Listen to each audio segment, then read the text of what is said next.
મારા વાલા ભાઈઓ અને બહેનો, જુવાનો તથા વડીલો, પ્રેમી સલામ સાથે આજના સ્તવન બાઇબલ અભ્યાસમાં હું આપનો આવકાર કરું છું. તમે નિયમિત અમારી સાથે બાઇબલ અભ્યાસમાં જોડાયેલા રહો છો તે બદલ આભાર. આજના પ્રસારણમાં આપણે જોઈશું કે પ્રકટીકરણ શું છે, તેનો સમાવેશ બાઇબલમાં જ કેમ કરવામાં આવ્યો છે, તેમાં વિશેષ શું લખવામાં આવ્યું છે તે આજે આપણે શીખીશું. ખાસ તો હું તમને વિનંતી કરું છું કે અમારો કાર્યક્રમ જુવાન દીકરા દીકરીઓ નિહાળે, જેથી આવનાર દિવસોમાં તેમનું ભવિષ્ય આ અભ્યાસ મારફતે ઉજળું બની શકે. જેમના ઘરમાં જુવાન દીકરા દીકરીઓ છે તે સર્વને મારી નમ્ર વિનંતી છે કે તેઓ પોતાના બાળકોને બાઇબલનું જ્ઞાન આપે. તો આવો મિત્રો, આજના અભ્યાસમાં આગળ વધીએ.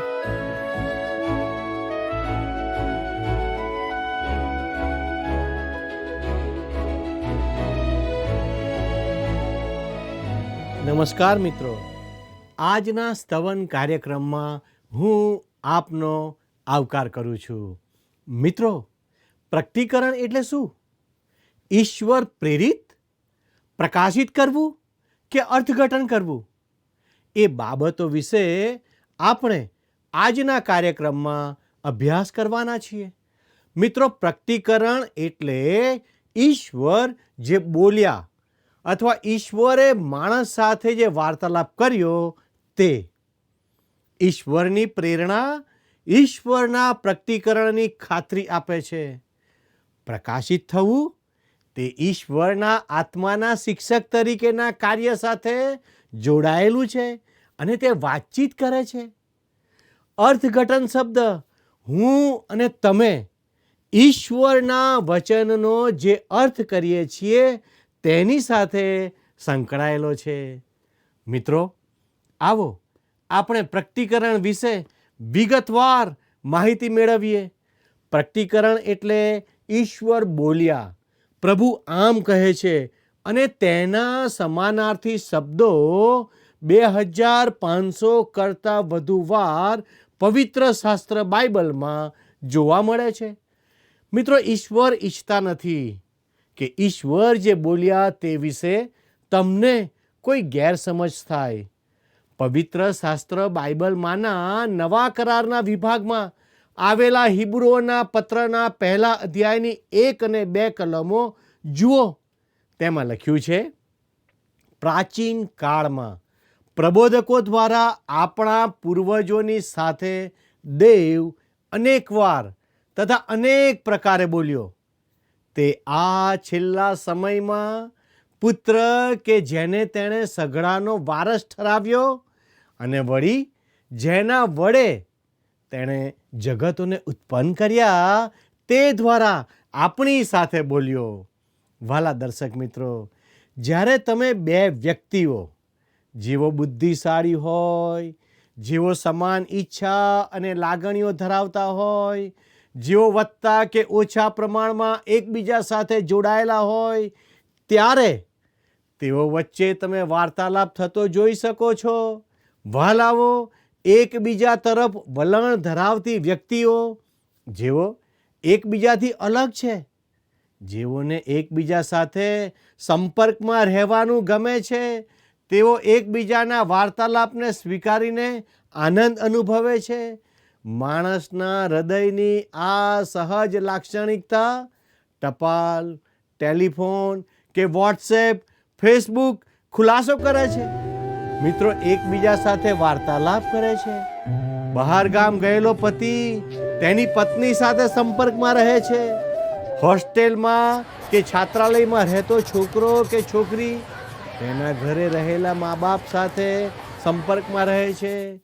પ્રેમી તેની પ્રેમિકાને કે પ્રેમિકા તેના પ્રેમીની સાથે સંપર્ક દ્વારા જોડાયેલા રહે છે. આ બધો વાર્તાલાપ છે.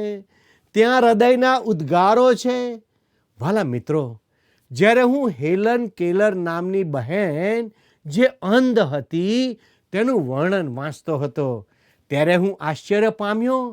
અંધાપાને અને બહેરાશને કારણે તે બહારની દુનિયાથી દૂર થઈ ગઈ. વાર્તાલાપના કોઈ પણ સાધનો વિના તે એકલી થઈ ગઈ અને ત્યાર પછી તેના માટે વાર્તાલાપનો માર્ગ ખુલ્યો. તેને કારણે તે આપણામાંના ઘણા જેઓ જોઈ શકે છે અને સાંભળી શકે છે તેઓ કરતાં પણ વધારે સારી રીતે વાર્તાલાપ કરી શકી. પ્રિય દર્શક મિત્રો, હવે આ બધાના આધારે હું આપને એક તાર્કિક અને બુદ્ધિશાળી પ્રશ્ન પૂછવા માગું છું. શું આપણે તાર્કિક રીતે એવું માની શકીએ કે ઈશ્વરે તેમના રચેલા જીવો, જેમને તેમણે કેટલાક પ્રમાણમાં બુદ્ધિ આપી છે અને જેમને તેમણે પોતાના સ્વરૂપ પ્રમાણે બનાવ્યા છે, તેમની સાથે વાર્તાલાપ કરી શકે? જો આપણી પાસે ઈશ્વર તરફથી પ્રકટીકરણ ના હોત તો અત્યારે હું અને તમે રાહ જોતા હોત કે ઈશ્વર આપણી સાથે બોલે, કારણ કે ઈશ્વર આપણી સાથે બોલે તેવી આશા રાખી શક્યા હોત. તમે નોંધ્યું હશે કે હિબ્રુઓના પત્રનો લેખક કહે છે કે જૂના કરારમાં ઈશ્વર પ્રબોધકો મારફતે બોલ્યા અને હવે તે ખ્રિસ્ત મારફતે બોલ્યા. વાલા દર્શક મિત્રો, જૂના કરારમાં પ્રબોધકોને અપાયેલું પ્રકટીકરણ કે નવા કરારમાં ખ્રિસ્તને અપાયેલું પ્રકટીકરણ, તે બંને ઈશ્વરના વચનમાં છે અને ખરેખર તે એક જ માર્ગ છે જેની મારફતે આપણે જાણી શકીએ છીએ કે તે બંનેમાંથી કોઈકે વાર્તાલાપ કર્યો છે. ભલા મિત્રો, પવિત્ર પુસ્તક બાઇબલમાં 66 પુસ્તકો છે અને ઈશ્વર તે દરેકની મારફતે બોલ્યા છે. વાલા દર્શક મિત્રો, આ પુસ્તકમાં ઈશ્વરનું મન, માણસની અવસ્થા, ઉદ્ધારનો માર્ગ, પાપીનું પતન અને વિશ્વાસીનો આનંદ સમાયેલા છે. તેના સિદ્ધાંતો પવિત્ર છે, તેના કાનૂનો બંધન કરતા છે, તેનો ઇતિહાસ સાચો છે અને તેના નિર્ણયો સાચા છે. તેને વાંચીને બુદ્ધિશાળી બનો, તેને માનીને સલામત બનો અને તેનું પાલન કરીને પવિત્ર બનો. વાલા મિત્રો, તેમાં તમને દોરવણી આપવા પ્રકાશ, ટકાવી રાખવા માટે ખોરાક અને ઉત્તેજન આપવા માટે હૂંફ સમાયેલા છે.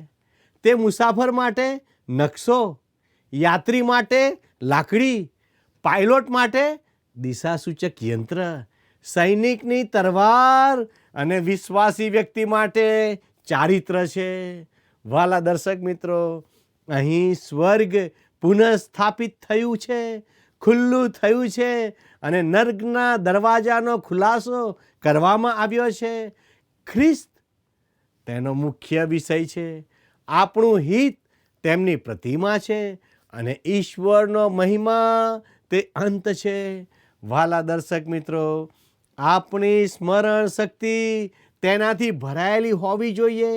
આપણા હૃદય પર તે રાજ કરતું હોવું જોઈએ અને આપણા પગોને તે માર્ગદર્શન આપનારું હોવું જોઈએ.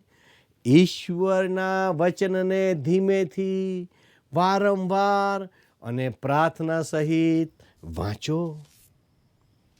તે તમે જીવો છો ત્યારે આપવામાં આવ્યું છે અને તેને ન્યાયના સમયે ખુલ્લું કરવામાં આવશે અને સદાકાળને માટે યાદ રાખવામાં આવશે. તેમાં સૌથી અગત્યની જવાબદારી સમાયેલી છે. દરેકને તેની મહેનતનું શ્રેષ્ઠ ઇનામ આપવામાં આવશે અને તેની પવિત્ર સામગ્રીને જેણે નકામી ગણી હશે તેને આકરી સજા કરવામાં આવશે. હવે આપણે ઈશ્વર પ્રેરિત સંબંધી વિચાર કરીએ. મિત્રો, આ આપણને બીજા મહત્વના વિષય એટલે કે ઈશ્વર પ્રેરિત પાસે લઈ આવે છે. હું વ્યક્તિગત રીતે જેને સંપૂર્ણ શબ્દશઃ અથવા ઈશ્વર પ્રેરિત શાસ્ત્ર કહેવામાં આવે છે તેમાં માનું છું. તેનો અર્થ એ થાય કે બાઇબલ અધિકારયુક્ત વિધાન છે અને આજના સમયમાં જીવન માટે તેનો દરેક શબ્દ આપણા માટે ઈશ્વરનું વચન છે. ઈશ્વર પ્રેરિત હોવું પ્રકટીકરણની ખાતરી આપે છે અને તે જ આ પુસ્તક કહી રહ્યું છે. વહાલા દર્શક મિત્રો, બે માણસો એટલે પાઉલ જેણે તિમોથીને છેલ્લો પત્ર લખ્યો અને સંત પિત્તર જેણે તેનો છેલ્લો પત્ર લખ્યો, તેમની પાસે બાઇબલ વિશે ખૂબ જ સ્પષ્ટ બાબત હતી. બીજો તિમોથી 3:16 અને 17 સંત પાઉલ લખે છે, દરેક શાસ્ત્ર ઈશ્વર પ્રેરિત છે. તે બોધ, નિષેધ, સુધારા અને ન્યાયપણાના શિક્ષણને અર્થે ઉપયોગી છે, જેથી દેવનો ભક્ત સંપૂર્ણ તથા સર્વ સારા કામ કરવાને માટે તૈયાર થાય. મિત્રો, ઈશ્વર પ્રેરિત હોવું એટલે ઈશ્વરે જેના પર શ્વાસ ફૂંક્યો અથવા ઈશ્વર જે બોલવા માગતા હતા તે જ આ માણસો મારફતે એટલે સંત પાઉલ મારફતે બોલ્યા. તેમણે તેમાં કશું ઉમેરવાનું નથી. વહાલા દર્શક મિત્રો, બીજો પિત્તર 1 અને 21 સંત પિત્તર આ રીતે વ્યક્ત કરે છે, કેમ કે ભવિષ્ય વચન માણસની ઈચ્છા પ્રમાણે કદી આવ્યું નથી, પણ પવિત્ર આત્માની પ્રેરણાથી માણસો દેવના વચન બોલ્યા. આપણે માટે તે જોવું મહત્વનું બની રહે છે કે આ માણસો જાણે કે ઈશ્વરના પવિત્ર આત્માથી પ્રેરિત થયા. વહાલા મિત્રો, હું તમને કેટલાક મુદ્દા પર વિચાર કરવા જણાવું છું. પ્રકટીકરણ વિષય વસ્તુ છે. તે ઈશ્વરે ખુલ્લું કરેલું સત્ય છે. ઈશ્વર પ્રેરણા અથવા માધ્યમ છે. પ્રકટીકરણ સામગ્રી છે અને ઈશ્વર પ્રેરણા છે કે તે કેવી રીતે કરવામાં આવ્યું. જ્યારે આપણે દૈવી પ્રકટીકરણની વાત કરીએ છીએ ત્યારે આપણે વિષય વસ્તુ અથવા સંદેશ, ઈશ્વરે પ્રગટ કરેલું કે ખુલ્લું કરેલું સત્ય તેની વાત કરીએ છીએ. જ્યારે આપણે દૈવી પ્રેરણાની વાત કરીએ છીએ ત્યારે ઈશ્વરે કઈ પદ્ધતિનો ઉપયોગ કર્યો, કેવી રીતે તેમાં પ્રાણ ફૂંક્યો તેની વાત છે. પ્રકટીકરણમાં ઈશ્વર પોતાના વિશે જણાવે છે. ઈશ્વરનો આત્મા પ્રકટીકરણને જૂના કરાર અને નવા કરારના માનવીય લેખકોના મનમાં મૂકે છે અને ઈશ્વરનો પવિત્ર આત્મા જેમ જેમ તેમના મનમાં તે વહેતું કરે છે તેમ તેમ તેઓ લખતા જાય છે. વહાલા મિત્રો, તેઓ જે પણ લખે છે તે ઈશ્વર તેમની પાસે જે લખાવવા માગે છે તે અક્ષરશઃ અને અધિકૃત શબ્દો ઈશ્વરનો સંદેશ બને છે. તેથી પ્રકટીકરણ જ ઈશ્વરનો સંદેશ છે અને દૈવી પ્રેરણા જે રીતે તે આપવામાં આવ્યો તે માધ્યમ છે, જે છેવટે શાસ્ત્રના પાનાઓ પર નોંધાય છે. વહાલા દર્શક મિત્રો, હવે હું તમને વિશેષ જણાવવા માગું છું અને સૂચન કરવા માગું છું કે ઈશ્વરની પ્રેરણા શું છે. બાઇબલની દૈવી પ્રેરણા માનવીની કોઈ ઊંચી સિદ્ધિ નથી.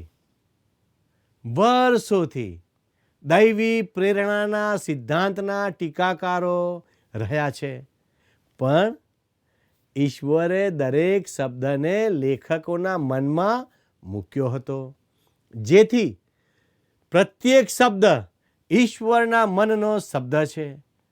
વહાલા મિત્રો, એક ખ્રિસ્તી આગેવાન બિશપ વેસ્કોટ કહે છે, જે રીતે આત્મા અને શરીરનું જોડાણ અનિવાર્ય છે તે જ રીતે વિચારો અને શબ્દો એકબીજા સાથે જોડાયેલા છે. અને બીજા એક ખ્રિસ્તી આગેવાન ડૉક્ટર કાયપરે કહ્યું છે કે તમારી પાસે સૂર વિનાનું સંગીત હોઈ શકે નહીં, અથવા આંકડાઓ વિનાનું ગણિત હોઈ શકે નહીં, તેમજ શબ્દો વગરના વિચારો હોઈ શકે નહીં.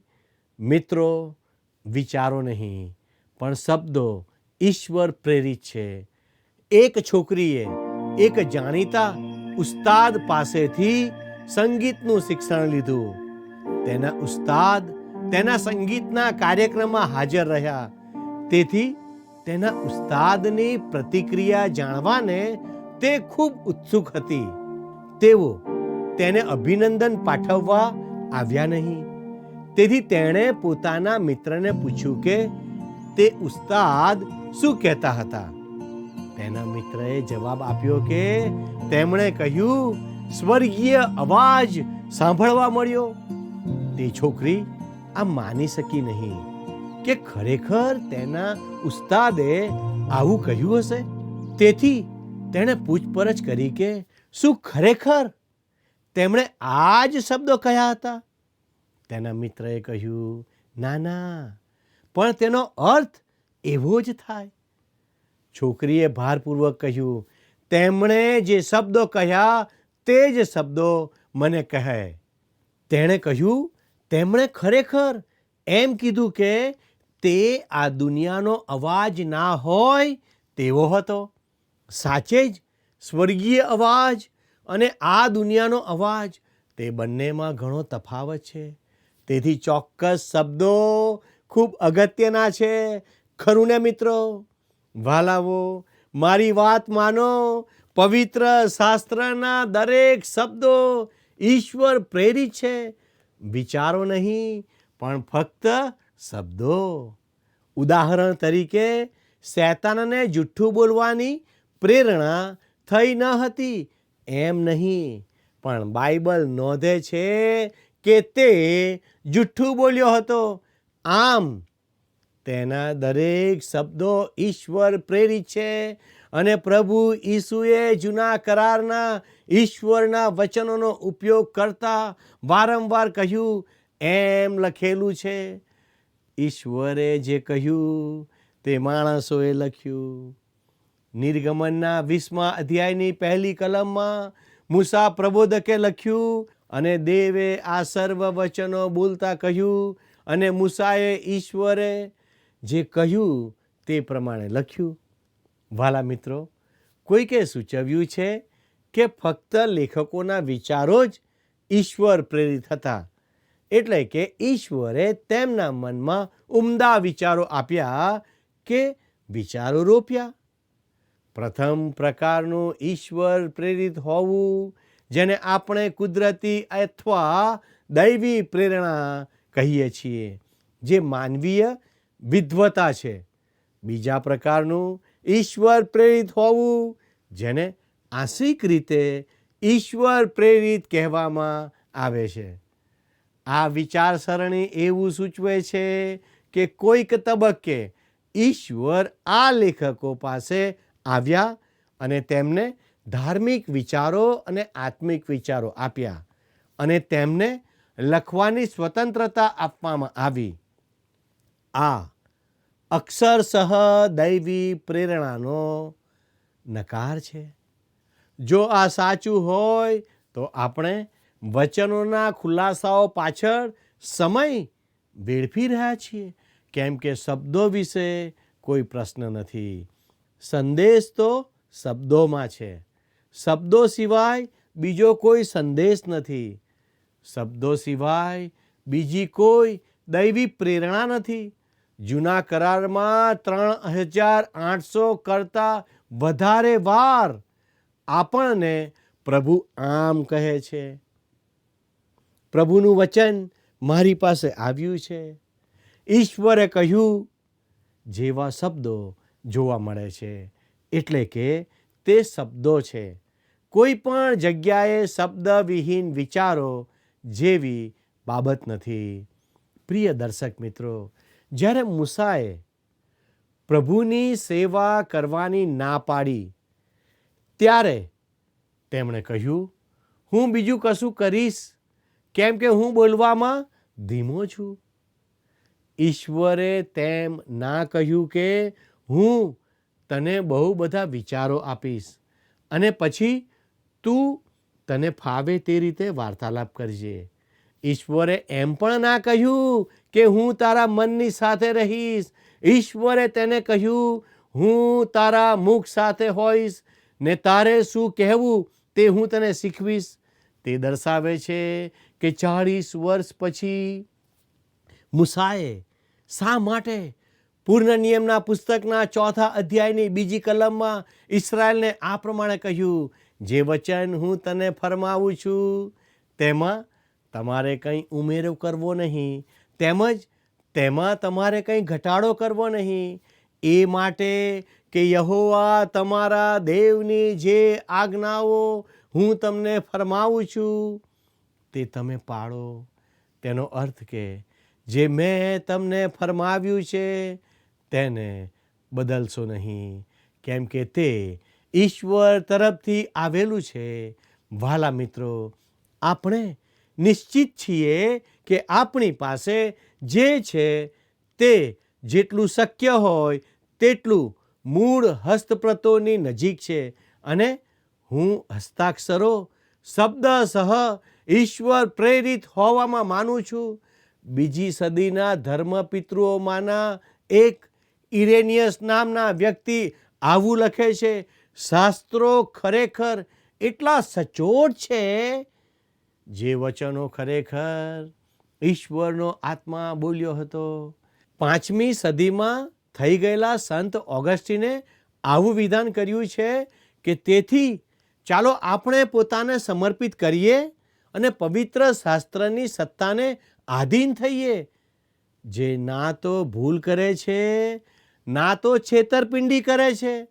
અને મિત્રો, એક સ્પર્જ્યને આવી ટિપ્પણી કરી છે, હું સંપૂર્ણ શબ્દસહ ઈશ્વર પ્રેરણાના સિદ્ધાંત પર ક્યારેય શંકા કરી શકતો નથી, કારણ કે હું વાસ્તવિક વ્યવહારમાં સતત જોઉં છું કે ઈશ્વરે જે શબ્દોનો ઉપયોગ કર્યો છે, એક વચનમાંથી બહુવચન, તે માણસોના આત્માઓ માટે કેવી રીતે આશીર્વાદિત છે. ઈશ્વર આ પુસ્તકમાં આપણા હૃદય અને આપણા જીવનો વિશે બોલ્યા છે. વહાલા દર્શક મિત્રો, આજના કાર્યક્રમમાં આપણે ખૂબ જ રસપ્રદ માહિતી મેળવી છે. તે આપણને ખાતરી કરાવે છે કે પવિત્ર બાઇબલના વચનો માણસો દ્વારા લખવામાં આવ્યા, પણ તે સંપૂર્ણ રીતે ઈશ્વર પ્રેરિત છે. તે દેવના જીવંત શબ્દો છે, તેના પર આપણે શંકા કરી શકીએ નહીં. તેથી પૂરા વિશ્વાસ સાથે ઈશ્વરના વચનને વાંચીએ અને આધીન થઈએ. વહાલા મિત્રો, જો તમે આ ઈશ્વરનું પવિત્ર વચન 1 વર્ષમાં પૂર્ણ કરવા માગો છો તો અમારા પ્રતિનિધિ પાસે તમે તેની માહિતી મેળવી શકો છો. ઈશ્વરનું વચન વાંચવાને માટે આપને મદદ કરે, એ જ પ્રાર્થના સાથે હું વિદાય લઉં છું. આમેન.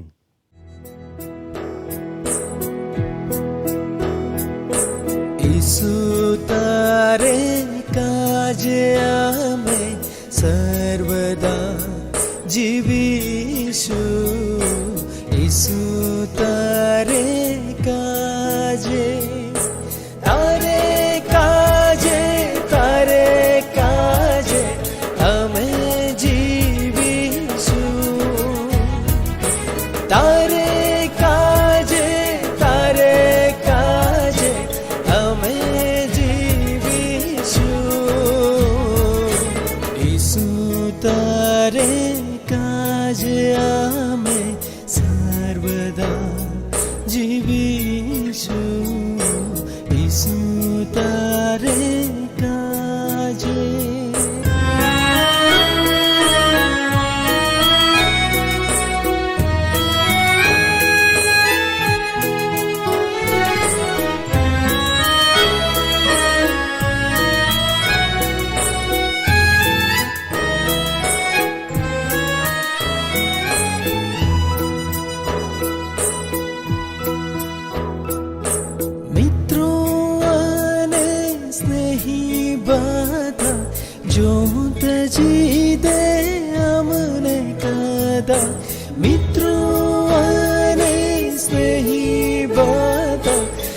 મોત જીદે અમને કદા તોય પ્રભુ તુજને સદા પ્રેમે ભજીશું ઈસુ તારે કાજે તારે કાજે તારે કાજે અમે જીવીશું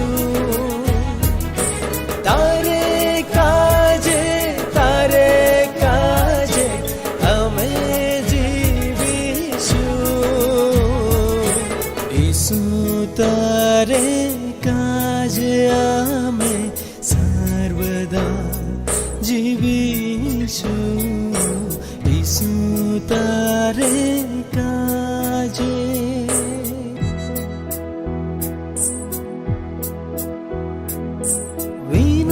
વિનાશિયા જગમાં ભલે સંકટોને મોત મળે વિનાશિયા જગમાં ભલે સંકટોને મોત મળે તોય ઈસુ તુજને નહીં કદીએ તજીશું ઈસુ તારે કાજે તારે કાજે તારે કાજે અમે જીવીશું. વાલા મિત્રો, આજના કાર્યક્રમમાં આપણે ખૂબ જ રસપ્રદ માહિતી મેળવી છે.